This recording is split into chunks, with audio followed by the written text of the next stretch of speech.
Okay, y'all, so my bird just laid 4 eggs and they all hatched, right? So I'm gonna show you what the babies look like. They look like little naked aliens. Here's Papa, here's Mama. Look at them. Look at how cute.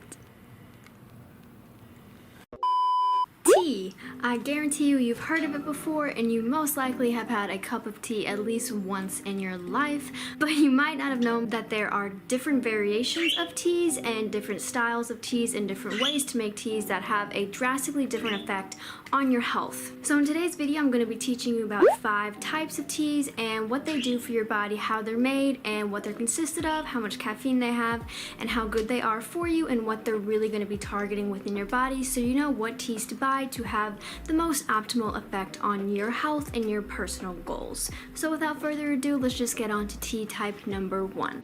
Tea type number 1 is the good old green tea. This is the most common type. I have this basically every single morning. This is probably going to be the tea that most people recommend to you starting out. It is very simple, very abundant. You're going to find this in a lot of stores. So green tea is a traditional Chinese drink. That's where it originates from, and it's a tea that is made from non-oxidized leaves, which therefore makes the flavors of the tea itself more earthy, since you're getting a lot more raw tea flavor. This results also in obviously a green or yellow colored tea. As you see in a lot of my teas over here, they're this dark orangey yellow, but this is still green tea. Health benefits include increased metabolism, which is really great if you want to lose weight. That's why a lot of people recommend green tea for weight loss. Improved cardiovascular health, which is very important, especially these days. And it helps lower cholesterol levels, which is also really good for your health and good for your overall body. It contains less caffeine than a full cup of coffee, but you can get uncaffeinated or decaffeinated green teas. Personally, I just like to get regular teas. I find that not changing any of the compounds in tea keeps it its most natural and will give you the most health benefits if you just keep it the way it is supposed to be. But if you are looking for a tea that has no caffeine, wait until tea type number 5 and you will find one with 0 caffeine. Next on our list, we have black tea. This is actually the first tea type that I ever had, and this is typically going to be the most flavorful type of teas. This is fully oxidated, so it's going to have very aromatic smells and be pretty strong. Health benefits include a reduced risk of stroke, which is very good, regulated cholesterol, and lowered blood sugar levels, which is very good for having a highly functioning body, and that is definitely something that you're going to want if you're a male, and especially if you are older. They contain the most caffeine out of all the tea types. Not quite as much caffeine as a full cup of coffee, but it's a little bit close to that range, so if you really don't like caffeine, I would not recommend having black tea. Third on our list is oolong tea. Oolong tea is semi-oxidized, so if you think green tea has too little flavor but you think black tea is too strong, oolong tea is going to be that sweet spot in the middle, and that's going to give you a lot of flavor range depending on what type of oolong tea you get. So you might need to mess around with that for a little bit to find exactly which one you like the most, because there's a lot of variation in the oolong type.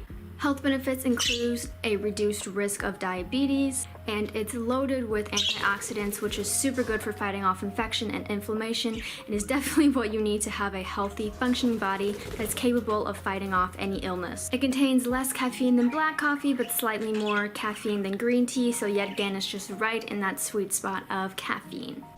Fourthly on our list, this is the one I've had the least, but this is white tea. This is probably not as common as the other ones, but this one is not oxidized at all, so similarly to green tea. Flavors are typically a lot more mellow, even more mellow than green tea, so if you like to have a tea that doesn't really have a flavor at all, this is going to be the one that you want. It promotes cardiovascular health, which you're going to find teas in general do, and it is loaded with antioxidants again, which is just going to help your immune system and help you to fight off any nasty infections.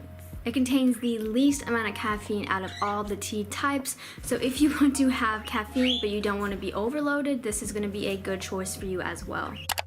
And lastly, this is one of my favorites for different types of flavor variations, and that is herbal tea.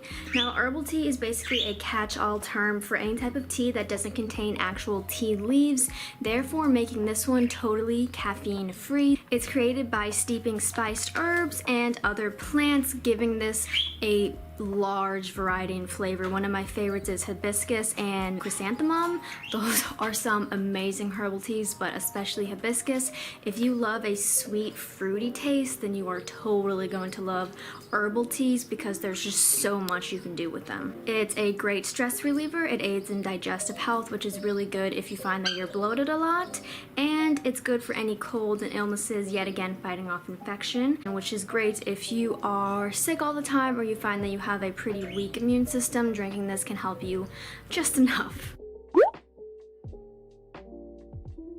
So one different type of subgroup of green tea is matcha. You have probably definitely heard this before or seen it on Instagram. It's one of that stone ground, very fine powders. It's that very light green. Another one is sencha, but it differs from matcha in the sense that it's just natural leaves and it hasn't been ground down. Most teas are not going to be ground down into that fine powder and they're just going to be the natural leaves. Now, one of the most common types of black tea is Earl Grey. This is actually the first tea type I ever had, and it tends to have this really strong perfumey musk, but it has a very nice flavor. It's relaxing, but at the same time it gives you energy. But this one's also very, very common and really easy to find in stores. Now for white teas, I have no idea how to say this, but this is Pu'er tea. This is a Chinese variety. A lot of teas stem naturally from Japan or China. This is a fermented tea that's been aged for decades supposedly.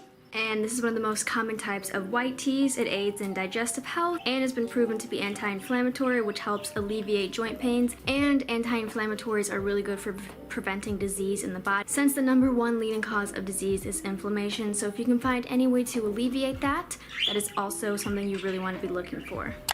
And with that being said though, those are the top 5 main types of teas. Hopefully you found some useful information, and hopefully you find some new types of teas that you will try out, or some new facts that you didn't know about tea in general. Now if you did though, I would appreciate it if you left a like, comment, or subscribe. It would boost this video in the algorithm to allow other people to see this video and possibly learn some new information.